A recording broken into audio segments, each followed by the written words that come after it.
సర్వాధికారియు నిరంతర స్తోత్రార్హుడు యేసుక్రీస్తు ప్రభు వారి ప్రశస్త నామంలో ఉదయకాలపు వర్తమానాల కొరకు ఎదురు చూస్తున్న మీ అందరికీ ఎమాన్యుయల్ మినిస్ట్రీస్ తరపున మా శుభాభివందనాలు తెలియచేస్తూ ఉన్నాను.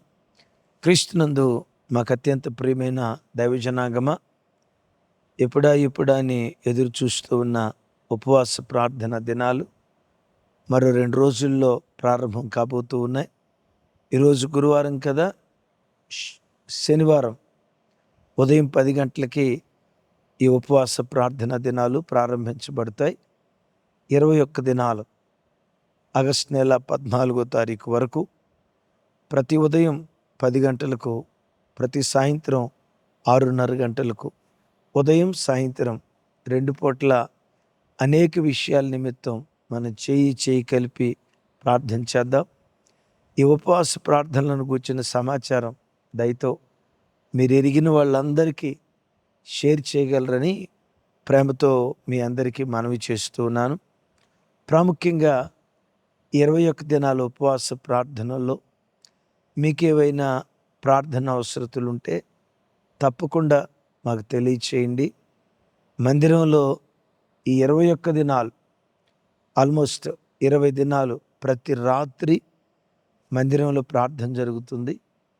అలాగే స్క్రీన్ మీద కనపడుతున్న ఫోన్ నంబర్లు ఉన్నాయి కదా, వాటికి పగలైనా రాత్రైనా మీరు ఫోన్ చేస్తే తప్పకుండా ఫోన్ కాల్లో దైవ సేవకులు కానీ, పరిచారకులు కానీ ఉపవాసంతో మీ ప్రార్థనాంశాల కొరకు ఫోన్లోనూ అలాగే ప్రింటౌట్ తీసి మానక మీ కొరకు ప్రార్థన చేస్తామని తెలియచేయటానికి సంతోషిస్తూ ఉన్నాం.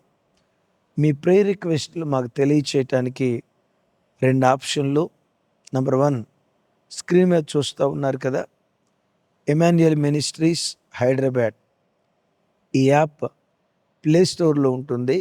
దీన్ని మీరు డౌన్లోడ్ చేసుకుంటే, మీ సెల్ ఫోన్లో డౌన్లోడ్ చేసుకుంటే ప్రేయర్ రిక్వెస్ట్ ఫామ్లో మీరు ఫిల్ చేసి మాకు షేర్ చేస్తే తప్పకుండా మీ కొరకు ప్రార్థన చేస్తాం. అన్నయ్య, ఈ యాప్లు డౌన్లోడ్ చేసుకోవటం, షేర్ చేయటం మాకు అంతగా రాదన్నయ్య అని అంటే స్క్రీన్ మీద ఫోన్ నంబర్లు కనపడుతున్నాయి కదా, ఆ నంబర్లకు ఫోన్ చేసి అయినా చెప్పండి, లేదా వాట్సాప్ ద్వారా మీ ప్రార్థన రిక్వెస్ట్లు మాకు వ్రాసి పంపించండి. తప్పకుండా మీ సమస్య మా సమస్యగా ఎంచి ఒకరి భారాలు ఒకరు మోయాలి. ఇది కదా యేసుక్రీస్తు ప్రభువారు మనకు నేర్పిన ఆధ్యాత్మిక పాఠం, ఒకరి భారాలు ఒకరు మోయటం. మీకు ఏ ప్రార్థన అవసరతలున్నా మీ ప్రార్థన అవసరతలు ప్రార్థనలో మోయటానికి ఎమాన్యుయల్ మినిస్ట్రీస్ మీ కుటుంబం మీ కొరకు ఎప్పుడు సిద్ధంగా ఉంటామని ప్రేమతో మీ అందరికీ తెలియచేస్తూ, మంచిది. ఈ దినం ఓ ప్రత్యేకమైన వర్తమానం. చాలామంది ఫోన్ చేసి అడుగుతూ ఉన్నారు, అన్నయ్య 21 దినాలు ఉపవాస ప్రార్థనలు అని అన్నారు కదా, ఉపవాసం ఎలా ఉండాలి? ఉపవాసం ఉన్న దినాల్లో ఎలాంటి జాగ్రత్తలు మనం తీసుకోవాలి? ఉపవాస ప్రార్థనలో మనం ఏం చేయొచ్చు, ఏం చేయకూడదు, ఇత్యాది విషయాలు చాలామంది వ్యక్తిగతంగా ఫోన్ చేసి అడుగుతూ ఉన్నారు. అలాగే మెసేజ్ రూపంలో కూడా ఉపవాసం ఎలా ఉండాలి, మరి మాకు కొన్ని అనారోగ్యాలు ఉన్నాయి, మాకేమైనా ఎగ్జామ్షన్ ఉందా, ఇలా ఎంతోమంది బిడ్డలు రకరకాల ప్రశ్నలతో మమ్మల్ని అడగటం జరుగుతూ ఉంది. మంచిది. ఈ దినం ఒక 3 ప్రత్యేకమైన ప్రశ్నలకు మీకు సమాధానం ఇవ్వాలని పరిశుద్ధాత్మ చేత మీరు అడిగిన ప్రశ్నల్లో నుంచి నేను పురికొల్పబడటం జరిగింది. ఎందుకంటే ఎల్లుండి నుంచే కదా మనకు ఉపవాస ప్రార్థనలు ప్రారంభమవుతుంది. నెంబర్ 1, అసలు ఉపవాసం అంటే ఏంటి? నెంబర్ 2, ఉపవాసం ఎలా చేయాలి? నెంబర్ 3, ఉపవాస ప్రార్థన దినాల్లో ఎలా ప్రార్థన చేయాలి, ఏం చేయాలి, ఏం చేయకూడదు.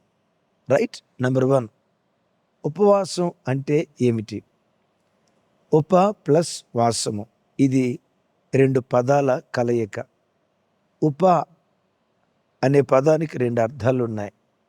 ఉప అంటే నెంబర్ 1 సమీపాన, నెంబర్ 2 క్రింద. వాసము అంటే నివాసము చేయటం. విన్నారా? ఉపవాసము అనంటే సమీపంగా నివాసం చేయటం. ఎవరికి సమీపంగా? పరలోకమందలి దేవునికి, లేక పైనున్న దేవునికి సమీపంగా బ్రతకటమే ఉపవాసం. ఉప అంటే సమీపం. చాలాసార్లు మీరు వింటారు కదా, ఉప ముఖ్యమంత్రి, ఉప ప్రధాని, ఉపరాష్ట్రపతి. విన్నారు కదా? ఉప అంటే ఉప ముఖ్యమంత్రి అంటే ముఖ్యమంత్రికి సమీపంగా ఉండేవాడు, లేక ముఖ్యమంత్రి తర్వాత క్రింద ఉండేవాడు. పైనున్న ముఖ్యమంత్రికి క్రింద ఉండేవారు ఉప ముఖ్యమంత్రి. అలాగే ఉపవాసము అంటే పైనున్న దేవునికి సమీపంగా బ్రతకటమే ఉపవాసం. ఓకే.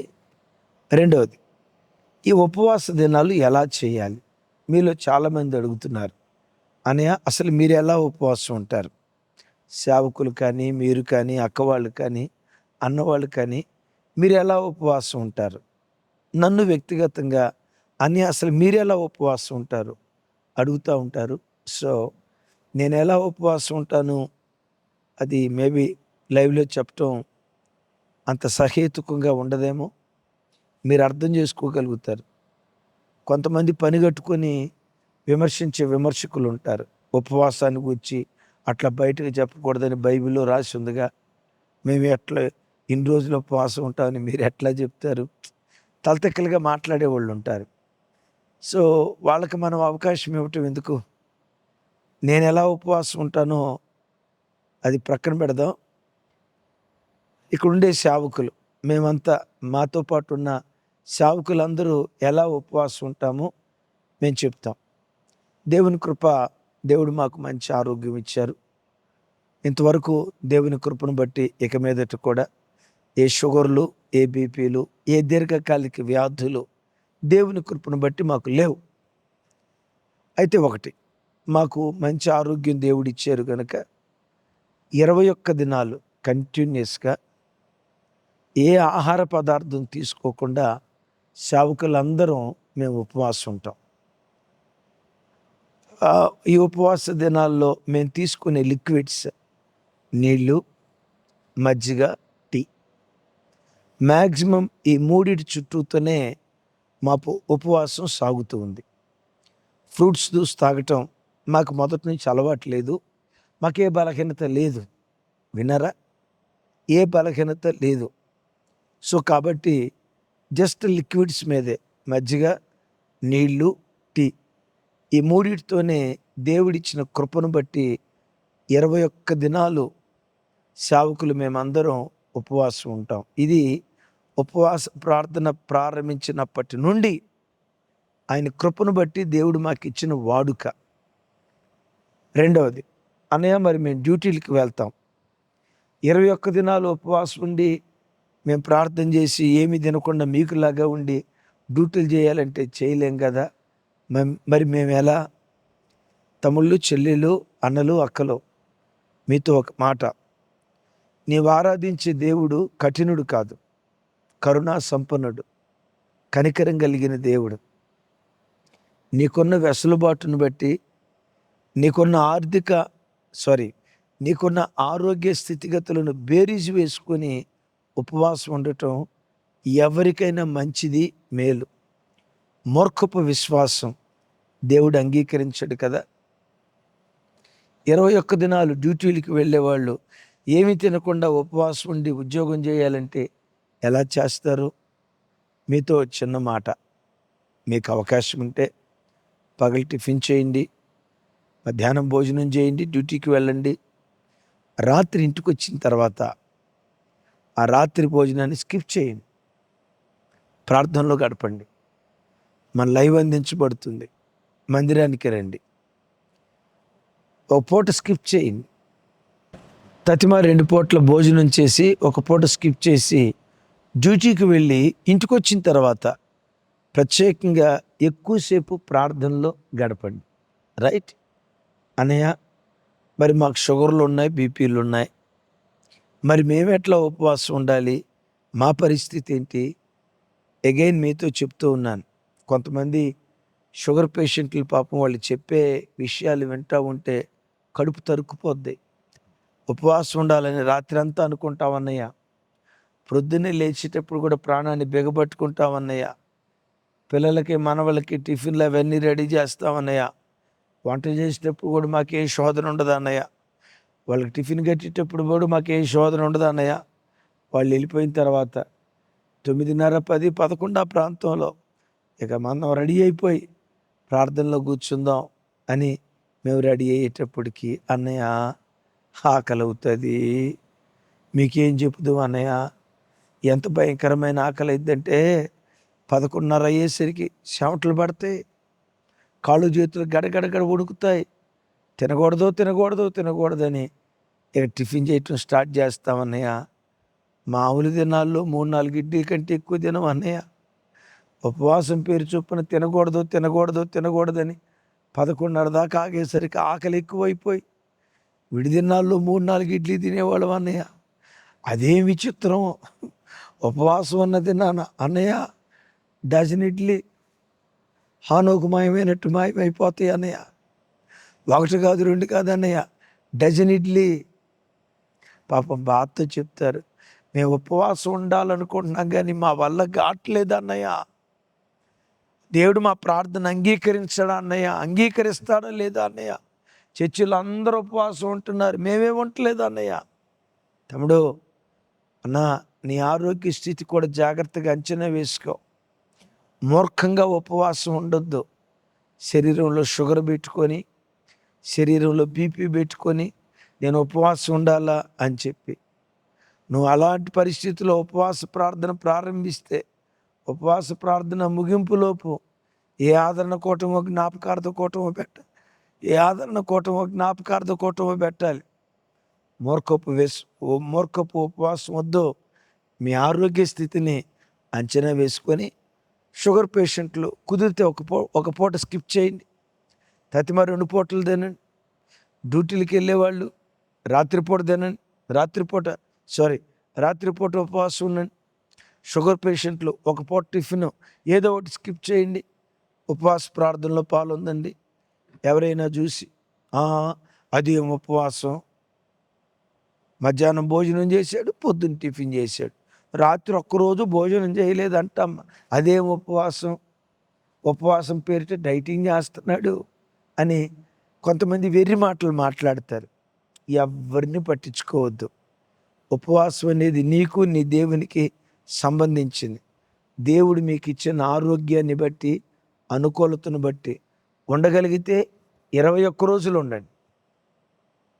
ఉండలేకపోతే డ్యూటీలకు వెళ్ళేవాళ్ళు రాత్రిపూట భోజనం చేయకుండా రాత్రి ప్రార్థనలో గడపండి.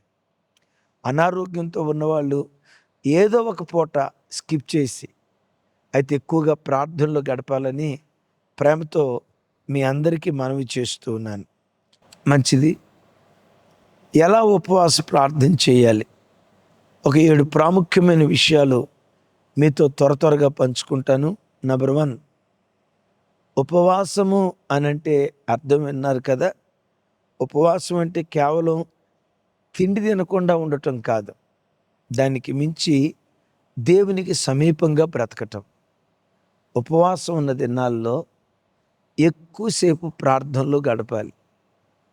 ఉపవాసం అని పేరు చెప్పుకొని ఊరంతా తిరిగితే అది నిజమైన ఉపవాసం కాదు. డ్యూటీలకి వెళ్ళే వాళ్ళకే ఉపవాసం అని పేరు చెప్పుకొని కనీసం రోజుకొచ్చి 1 గంట సేపు కూడా ప్రార్థన చేయకుండా అలాంటి ఉపవాసం నీవు మోసపుచ్చుకున్నట్లు. రెండవది, ఉపవాస ప్రార్థనలో కొంతమంది అడుగుతారు, అన్నయ్య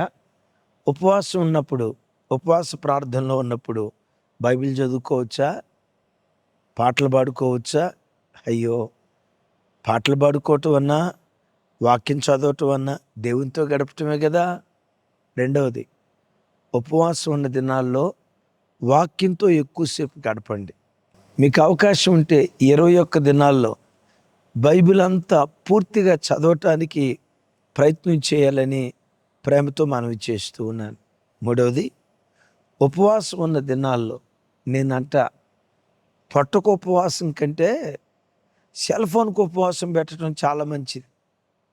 విన్నారా? ఈ 21 దినాల ఉపవాస ప్రార్థనలో ఫోన్లో మాట్లాడటానికి తప్ప ఫోన్ అనవసరంగా నేను వాడుకోను. 21 దినాల్లో ఫేస్బుక్ చూడను. 21 దినాల్లో ఇన్స్టా జోలి వెళ్ళను. ఈ 21 దినాల్లో వాట్సాప్ స్టేటస్లు చూడను. ఫోన్తో గడుపుతూ ఫోన్ పక్కన పెట్టుకొని ఉపవాస ప్రార్థన అని చెప్పి బైబిల్తో గడపకుండా, ప్రార్థనలో గడపకుండా ఫోన్తో నువ్వు గడిపితే ఆ ఉపవాసం వ్యర్థమైపోద్ది. కొంతమంది ప్రార్థనకని మోకరిస్తారు, ఫోన్ పక్కనే పెట్టుకుంటారు. యేసయ్యా నీకు స్తోత్రం, యేసయ్యా నీ ఉపవాస ప్రార్థనలు ఇచ్చినందుకు స్తోత్రం. ఈలో ఫోన్ మోగుతుంది. ఫోన్ తీసుకొని హలో ప్రైజ్ ది లార్డ్, ఎవరండి అని వాళ్ళతో మాట్లాడి మరలా స్తోత్రం స్తోత్రం స్తోత్రం స్తోత్రం స్తోత్రం. లేదు, అలాంటి ప్రార్థన దేవుడు ఇష్టపడ్డాం. ఉపవాసం, సెల్ ఫోన్కు ఉపవాసం ఉండాలి. తీర్మానం చేసుకో.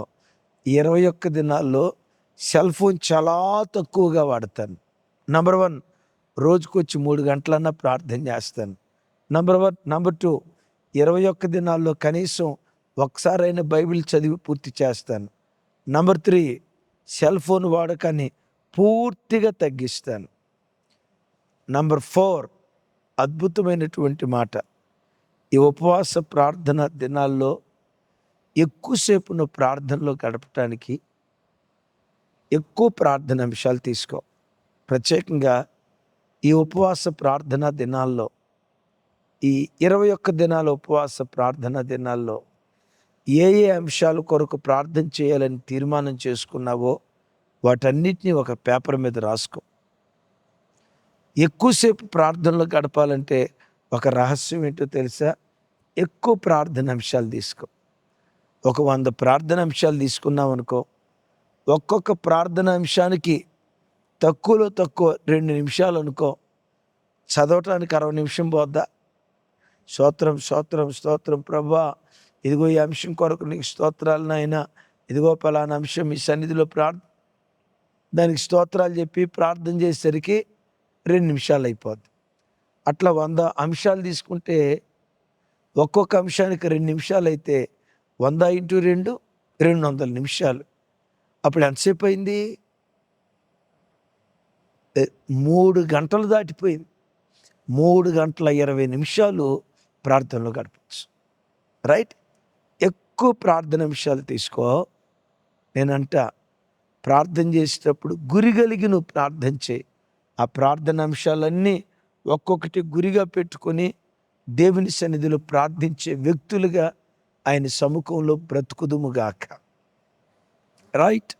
5వది, ఉపవాస ప్రార్థన దినాల్లో మనం చేయాల్సిన మరో చక్కటి శ్రేష్టమైన పని ఏంటంటే పేదలకు మనం సహాయం చేయాలి. ఆకలితో అల్లాడిపోయే వారికి, రక్త సంబంధికి ముఖం తిప్పుకోకుండా దేనస్థితిలో దారిద్ర్యతను అనుభవిస్తున్న వాళ్ళకి మనం సహాయం చేయటమే ఆకాశమందలి దేవునికి నిజమైనటువంటి ఉపవాసం. మీకు అవకాశం ఉంటే మీ చుట్టూతో ఉన్న విధవరాండ్రను, పేద బిడ్డలను, అనాథలను, దిక్కులేని వారిని జ్ఞాపకం చేసుకొని వారికి మీ సహాయాన్ని ఆర్థికంగా అందించగలరని, అలాగే ఉపవాస ప్రార్థనలో వారు కూడా పాలు పంపులు పొందేటట్లుగా, వారి బంధకాలు సంఖ్యలు తెరచబడినట్లుగా మీ వంతు ప్రయత్నం మీరు చేయగలరని ప్రేమతో మీ అందరికీ మనవి చేస్తూ ఉన్నాను. 6వది, ఉపవాసం ఉండేటప్పుడు మనం రహస్యంగా ఉండాలి. విన్నారా? ఊరంతటికి చాటింపు వేసుకోకూడదు. మేము 3 రోజులు ఉపవాసం ఉన్నాం, మేము 7 రోజులు ఉపవాసం ఉన్నాం, మేము 20 రోజులు ఉపవాసం ఉన్నాం. చాటింపు వేసుకోవద్దు.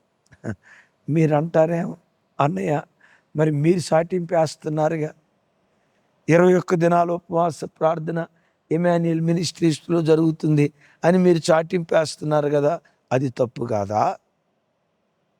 మీరు చేసేది తప్పు అయితే మేము చేసేది కూడా తప్పు అయితే, మీరు చేసేది రైట్ అయితే మేము చేసేది కూడా రైటే అని మూర్ఖంగా మాట్లాడకండి.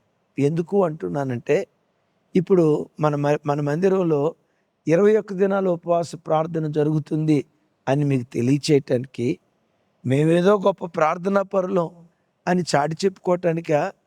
ఉపవాస ప్రార్థన సమాచారం మీకు తెలిస్తే మీరు కూడా పాలు పంపులు పొందుతారనా? ఇది ప్రచారం కోసం చేస్తున్న కార్యక్రమమా? మీరు పురికొల్పబడి మీరు కూడా పాలు పంపులు పొందటానికి చేసే కార్యక్రమమా? వ్యక్తిగత ప్రార్థన ఎప్పుడూ చాటింపు వేయకూడదు, కానీ సంఘ ప్రార్థన ప్రతిదాన్ని చాటింపు వేయాలి. ఎందుకు? సమాజముగా కూడుకొని ప్రార్థన చేయాలంటే సమాజానికి ఆ సంగతి తెలియచేయాలి కదా. మందిరంలో ఉపవాస ప్రార్థనలు జరుగుతున్నాయి, మనం ప్రకటించేది ప్రచారం కోసం కాదు. దేవుని కృప అమెరికా నుండి ఆస్ట్రేలియా వరకు, న్యూజిలాండ్ వరకు. మా వాడు లక్ష్మణ్ ఊరుకోడు ఆస్ట్రేలియా అంటే. సరే, న్యూజిలాండ్ వరకు లక్షల కొలది కుటుంబాలు లైవ్ చూస్తాయి కదా, మన వర్తమానాలు వాట్సాప్ స్టేటస్లు చూస్తారు కదా. మరి వీళ్ళందరూ పాలు పంపులు పొందాలంటే ప్రకటిస్తేనే కదా వాళ్ళకి తెలిస్తేనే కదా పాలు పంపులు పొందేది. అందుకని 10 మందికి తెలియచేస్తాం, ఆర్భాటం కోసం కాదు, మీరందరూ పాలు పంపులు పొందాలని. రైట్. 7వది, ప్రార్థించేటప్పుడు ఇప్పుడు దురుద్దేశంతో ప్రార్థించకూడదు, సదుద్దేశంతో ప్రార్థించాలి. యాకోబు పత్రికలో అంటారు కదా, మీరు అడిగినా పొందుకోలేకపోతున్నారు, ఎందుకంటే మీరు అడిగినను దురుద్దేశంతో మీ భోగముల నిమిత్తం మీరు అడుగుతారు అంటాడు. విన్నారా? అందువల్లనే మీరు పొందుకోలేకపోతున్నారు. ప్రార్థించే ప్రతి ప్రార్థన అంశంలో మన స్వార్థం కంటే, మన స్వక్షేమం కంటే, మన స్వలాభం కంటే త్యాగంతో కూడుకున్న ప్రార్థన అంశాలు ఎక్కువగా ఉండాలి. నేను చాలాసార్లు చెప్తాను, సింహం వేగంగా పరిగెత్తటానికి కారణం ఏంటంటే దాని పాదం భూమి మీద 10% ఆనుతుంది, 90% ఆనదు. అందుకని అంత వేగంగా పరిగెత్తగలుగుతుంది. దాని అర్థం ఏంటో తెలుసా? మనం ప్రార్థించేటప్పుడు ఎప్పుడు మన ప్రార్థనలో పరసంబంధమైనవి ఎక్కువ ఉండాలి, భూ సంబంధమైనవి తక్కువ ఉండాలి. మన కోసం మనం చేసుకునేవి తక్కువ ఉండాలి, ఇతరుల కోసం చేసేవి ఎక్కువ ఉండాలి. మరొకసారి చెప్తాను, పరసంబంధమైనవి ఎక్కువ ఉండాలి, భూ సంబంధమైనవి తక్కువ ఉండాలి. ఆ ప్రార్థన కూడా దురుద్దేశంతో కాదు. అయ్యా, దురుద్దేశం ఏంటి, సదుద్దేశం ఏంటి? ఓ మాట, ప్రభా మా ఆయన వ్యాపారాన్ని ఆశీర్వదించి ఈ సంవత్సరం ₹1,00,00,000 మిగలాలి ప్రభా అని అడిగావు. ఎందుకు బిడ్డ ₹1,00,00,000 మిగలాలంటుంది? నీ ఉద్దేశం దేవుడు చూస్తాడు. ఒకవేళ నీ ఉద్దేశం, దేవా నాకే గనుక ₹1,00,00,000 లాభం వస్తే, అయ్యా 10వ భాగానికి మించి నీ పరిచర్యకి ఇస్తా, 20% మీ పరిచర్యకి ఇస్తా, 25% మీ పరిచర్యకి ఇస్తా. లేదు, 10వ భాగం మీ మందిరానికి ఇచ్చి, మా సేవకులు గ్రామాల్లో పరిచర్య చేస్తున్నారు కదా, ఓ ₹10,00,000 2 చోట్ల గ్రామాల్లో మందిరాలు కట్టిస్తా. ప్రభా, నేను కట్టించాలంటే నువ్వు నన్ను ఆశీర్వదించాలి కదా, నీ మహిమ కొరకు నన్ను ఆశీర్వదించు. దీన్ని ఏమంటారంటే సదుద్దేశం. అలా కాకుండా ₹1,00,00,000 కనుక మిగిలితే, దేవా నా మెడలో ఉన్న బంగారు గొలుసు చాలా సన్నగా ఉందయ్యా, చెవులుకున్న దిద్దులు కూడా చిన్నవిగా ఉన్నాయ్యా, అదే ₹1,00,00,000 ఆదాయం ఈ సంవత్సరం వస్తే నా చెవులుకున్న దిద్దులు పెద్దవి చేయించుకుంటానయ్యా. నా మెడలో బంగారు గొలుసు, అదే మన పల్లెటూళ్ళలో గేదెలకు ఉంటాయి చూసారా, ఈ సైజు, అంత పెద్ద సైజు బంగారపు గొలుసు చేసుకుంటానయ్యా. నడుం కొడ్డానం పెట్టుకుంటానయ్యా. ఎప్పుడు పడితే అప్పుడు పెట్టుకోను. ఫంక్షన్లకి అవి పెట్టుకొని వెళ్తే నన్ను చూసి దుబాయ్ సీటు మన మధ్యలోకి వచ్చింది అని అనుకోవాలి ప్రభా అని అన్నావు అనుకో, అదే నీ ఉద్దేశం అనుకో, నీ చెవులుకున్న చిన్న దిద్దులు కూడా దేవుడు తీసేస్తాడు. అవును బిడ్డలారా, దేవా నాకు బుల్లెట్టు, దేవా నాకు బుల్లెట్టు, ఎందుకురా నీకు బుల్లెట్టు అని అన్నాడు. ప్రభా, నాకే గనక ఆ బుల్లెట్ ఉంటే మా వీధి చివర ఆ బుల్లెట్ స్టార్ట్ చేసి డుగ్ డుగ్ డుగ్ డుగ్ డుగ్ డుగ్గున వెళ్తూ ఉంటే మా వీధిలో ఉన్న ఆడపిల్లలందరూ వచ్చి నన్ను చూసి గ్రీకు వీరుడు, రాకుమారుడు అని అనుకుంటా ఉంటే, దేవా ఆ తృప్తే వేరయ్యా అని అన్నావా, నీకున్న సైకిల్ కూడా దేవుడు తీసేస్తాడు. విన్నారా? ఎప్పుడు మన ఉద్దేశం గొప్పగా ఉండాలి. విన్నారా? హన్న అడిగింది, నాకు ఒక కుమారుని ఇవ్వు అని. ఎందుకమ్మా? నా నింద తొలగించడానికి మాత్రమే అని అల్లా. నాకే గనక కొడుకునిస్తే షిలోహులో నీ మందిరానికి ఒక సేవకుడిని ఇస్తానయ్యా. ఉద్దేశం ఎంత త్యాగపూరితమైంది. ఈ 7 సూత్రాలు పాటించండి. ఈ 2026 సంవత్సరం మన ఉపవాస ప్రార్థనల్లో అడిగిన దానికంటే, ఊహించిన దానికంటే అత్యధికంగా దేవుడు కార్యాలు చేయబోతున్నాడు. నిశ్చయంగా అలా చేయునుగాక. ఈ 7 జాగ్రత్తలు, 7 సూత్రాలు తప్పక పాటించుదాం. అడుగు వాటికంటే, ఊహించు వాటికంటే అత్యధికంగా కార్యాలు చేసే దేవుడు ఏడాది మన ప్రార్థనల ద్వారా తన నామ మహిమ కొరకు అత్యధిక కార్యాలు జరిగించునుగాక. ఆమేన్. ప్రార్థన చేస్తాను. మీలో ఎవరెవరైతే ఉపవాసం ఉండటానికి తీర్మానం చేసుకుంటున్నారో మిమ్మల్ని దేవుడు బలపరుచున్నట్లుగా మీ కొరకు ప్రార్థన చేస్తాను. ప్రార్థన. సర్వశక్తి గల తండ్రి, సకల ఆశీర్వాదాలకు కారణభూతుడా, శనివారం ఉదయం నుంచి 21 దినాలు ఉపవాస ప్రార్థనలు ప్రారంభం కాబోతున్నాయి. గత సంవత్సరాల్లో ఎన్నడూ ఎప్పుడు జరగని రీతిగా ఈ ఏడాది మీ మహిమ కొరకు మీరు జరిగించమని ప్రార్థిస్తున్నాను. అడుగు వాటికంటే, ఊహించు వాటికంటే అత్యధికంగా కార్యాలు చేసే మీరు ఈ సంవత్సరం రెట్టింపు మహిమతో ఉపవాస ప్రార్థనలు జరిగించుదురుగాక. ఉపవసించాలని తీర్మానం చేసుకుంటున్న ప్రతి బిడ్డ శరీరాన్ని బలపరచండి స్వామి. ఉపవాసం ఉండటానికి సామర్థ్యాన్ని మీరే దయచేయండి. మా ప్రార్థనలు ఎగయుకుంటూ మీ సన్నిధికి చేరునట్లుగా మీరే అద్భుతం చేసి మహిమ మీరు పొందుకోమని యేసు నామం పేరిట ప్రార్థించి స్తుతించి పొందియున్నాము తండ్రి. తండ్రి అయిన దేవుని ప్రేమ, కుమారుడైన యేసుక్రీస్తు వారి దివ్య కృప, పరిశుద్ధాత్మ దేవుని సహవాసం మనకు సకల పరిశుద్ధులకు సదా తోడయుండి నడిపించునుగాక. ఆమెన్. Thank you. కృపా సమాధానాలు మనందరికీ తోడయుండునుగాక.